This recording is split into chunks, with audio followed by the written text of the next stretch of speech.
Hello everyone, and welcome back to our channel. Today's topic is both universal and deeply personal. How do we face pain and death with calmness and clarity?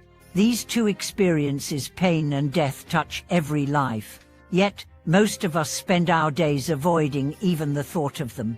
We pretend they are far away, or we distract ourselves with endless activity, hoping they'll disappear if we don't look too closely. But what if we did look closely? What if we turned toward our fears instead of away from them? What if, through wisdom and compassion, we could face even the darkest parts of life with a sense of peace, even gratitude? In today's journey, we will explore how the teachings of Buddhism help us confront pain and death, not with despair, but with dignity. We will draw on ancient insights and modern reflections, with the goal of awakening a deeper courage and clarity within ourselves. Because the truth is, when we learn how to face death, we also learn how to truly live. Pain is something we all know intimately. It comes in many forms: physical injury, emotional betrayal, mental anguish, existential dread. Some pain is sharp and sudden. Some lingers, like a background hum in our nervous system, and often, our first instinct is to push it away, to numb it, to cover it with noise, consumption or denial. But pain, in the Buddhist understanding, is not our enemy, it is our teacher. Pain shows us where we are holding on. It reveals the attachments we cling to, the illusions we've bought into, the expectations we refuse to release. When we sit with pain not as a victim, but as a witness, it begins to teach us about impermanence, about presence, about what really matters. Let me tell you a story of a man who lived in constant physical pain due to a chronic illness. For years, he fought it. He cursed his body. He resented life, until one day, he met a teacher who said, "Stop fighting, start listening." That small shift changed everything. He began to explore his pain with curiosity. What did it feel like? Where was it located? What happened when he breathed into it, instead of resisting? Over time, his relationship with pain transformed. It didn't vanish, but his suffering reduced dramatically, because suffering is not just the pain itself. It is the mental resistance to pain. When resistance falls, peace enters. Now let's talk about the ultimate teacher, death. No one escapes it, yet most live as if they will. We delay our lives, waiting for the right moment. We chase distractions, ignore mortality, and secretly hope we are the exception. But when death comes close through illness, aging, loss, we are suddenly thrown into a spiritual crisis. And here's where Buddhist wisdom offers its most precious gift: the truth of impermanence.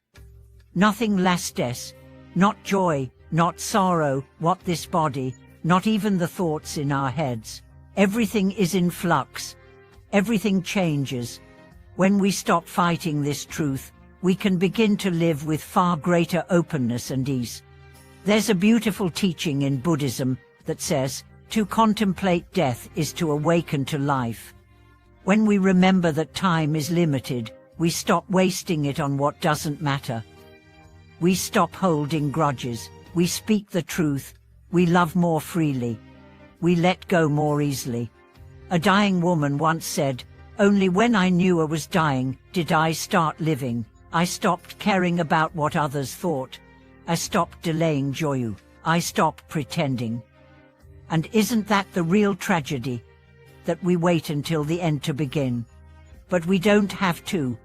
The teachings of mindfulness, compassion, and wisdom allow us to live with death in the room, not as a shadow, but as a guide.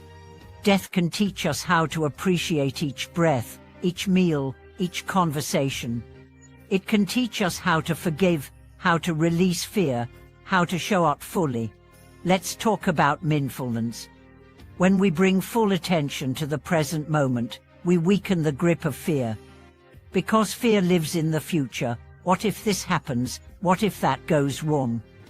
But right now, in this breath, there is only what is, and what is is often bearable, even beautiful. Mindfulness allows us to feel pain without drowning in it. It gives us a way to observe our experience without becoming overwhelmed. It teaches us to stay with reality, not to run from it. And this is essential when facing death, whether our own or that of someone we love. Then there's compassion.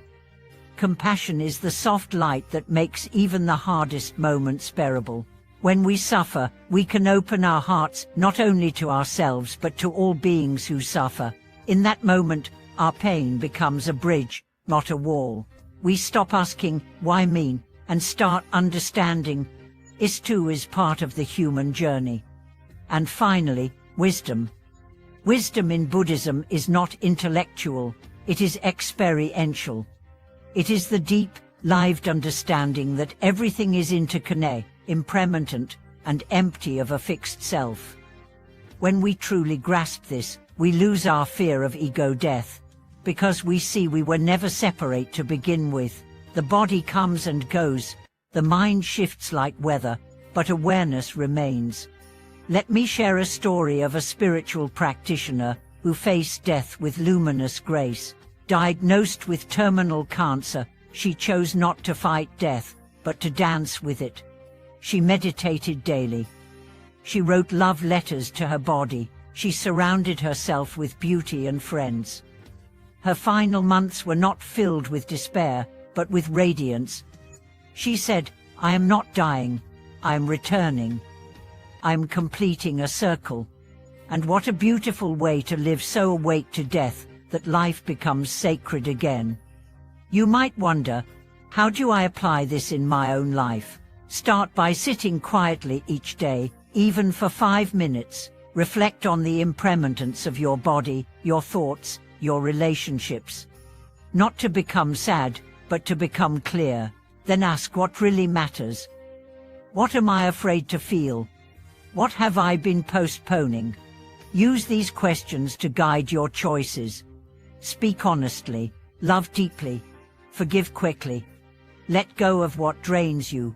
Cultivate presence, laugh, cry, be fully human. And when grief visits, as it inevitably will, welcome it as a teacher. Let it show you what was meaningful. Let it show you where you loved. Let it break you open, not to destroy you, but to grow you. The Buddhist path is not about escaping pain or avoiding death. It is about meeting them with open eyes and an open heart. It is about standing in the fire and discovering you are not alone. It is about remembering that even in your deepest sorrow, there is a light within you that cannot be extinguished. You are more than this body, more than this mind. You are awareness itself, and in that awareness, there is no birth, or death, only the eternal unfolding of being. Thank you for watching this video. I hope today's message has offered you peace, clarity, and courage. If it has, I invite you to share your reflections in the comments. Tell us about the moments that shaped you, the losses that opened your heart, the wisdom that helped you through. And if you haven't yet, please subscribe, click like, and tap the bell so we can continue this journey together. Until next time, may you live deeply, love freely, and meet each moment with grace.